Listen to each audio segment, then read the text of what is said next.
பாண்டியன் கிட்ட கோமதி சொல்றாங்க, இனிமேட்டு மதியத்துக்கு சாப்பாடு மயிலு கொண்டுட்டு வர மாட்டா அப்படின்னு கோமதி சொல்றாங்க. பாண்டியன், அவ கொண்டுட்டு வந்தா என்ன, எங்களுக்கு வேலை மிச்சமா இருக்குது அப்படின்னு சொல்றாங்க. இல்லைங்க, உங்ககிட்ட கொஞ்ச நேரம் கூட பேச முடியல, அதனால நீங்க மதியம் வந்து சாப்பிட்டு தான் போறீங்க அப்படின்னு சொல்றாங்க. அதுக்கு பாண்டியனும் தலைய ஆட்டிட்டு போறாரு. மயிலு வராங்க. 12:30 ஆயிடுச்சு. டிஃபன் கேரியர்லாம் பேக் பண்ணிட்டு போறாங்க.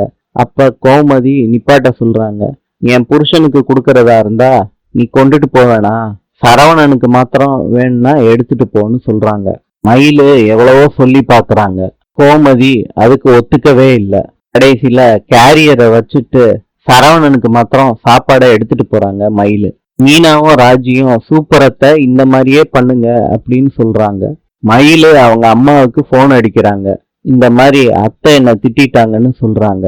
நானும் உங்க அப்பாவும் வந்து பேசுறோம், நீ எங்க கிட்ட பேசின மாதிரி காமிச்சுக்காதன்னு சொல்லிடுறாங்க. போனை கட் பண்ணிடுறாங்க.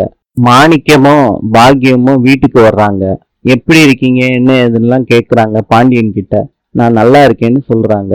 பாக்கியம் கேட்குறாங்க, உங்களுக்கு சாயங்காலத்தோட கடை முடிஞ்சிருச்சான்னு கேட்குறாங்க. இல்ல, நான் சாப்பிட்டு கடைக்கு போகணும்னு சொல்றாரு பாண்டியன். இப்பயும் மயிலு தானே உங்களுக்கு சாப்பாடு கொண்டுட்டு வந்து கொடுப்பா அப்படின்னு சொல்றாங்க பாக்கியம். இதுக்கு கோமதி சொல்றாங்க, புதுசா கல்யாணம் ஆன பொண்ணு எதுக்கு அலையணும்னு நான் தான் வீட்டுல இருக்க சொன்னேன் அப்படின்னு சொன்னாங்க. அப்ப மாணிக்கம் சொல்றாரு, என்ன உங்களுக்கு கொண்டுட்டு வந்து கொடுக்கறது ஒன்றும் சிரமம் கிடையாது என் பொண்ணுக்கு அப்படின்னு சொல்றாங்க. பாக்கியமோ என் பொண்ணுக்கு எந்த சிரமமும் இல்லைன்னு சொல்றாங்க. நீங்க அதை மறுத்து பேசக்கூடாதுன்னு சொல்லிடுறாங்க. பாக்கியம் சொல்றாங்க பாண்டியன் கிட்ட, என் பொண்ணு கல்யாணம் ஆனதுக்கு மறுநாள் வேற ஒரு பொண்ணுக்கு கல்யாணம் ஆச்சு. அவங்க ஹனிமூன் போயிட்டு வந்திருக்காங்க. உங்க பொண்ணுக்கும் இப்பதானே ஆச்சு, ஹனிமூன் போலையான்னு கேட்டாங்க.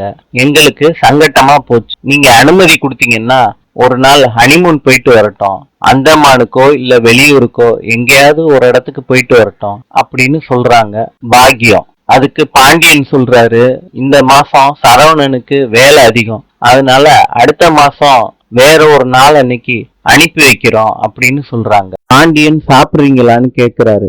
அதுக்கு வேண்டாம், நான் விசேஷ வீட்டுல கழுத்து முட்டை சாப்பிட்டேன்னு சொல்லிட்டு கிளம்புறாரு மாணிக்கமோ பாக்கியமோ. அவங்க போன உடனே கோமதி சொல்றாங்க பாண்டியன் கிட்ட, இனிமேட்டு டெய்லி மத்தியானம் இங்க வந்துதான் சாப்பிடணும்னு சொல்றாங்க. சரின்னு பாண்டியன் தலையாட்டிட்டு சாப்பிட போறாரு.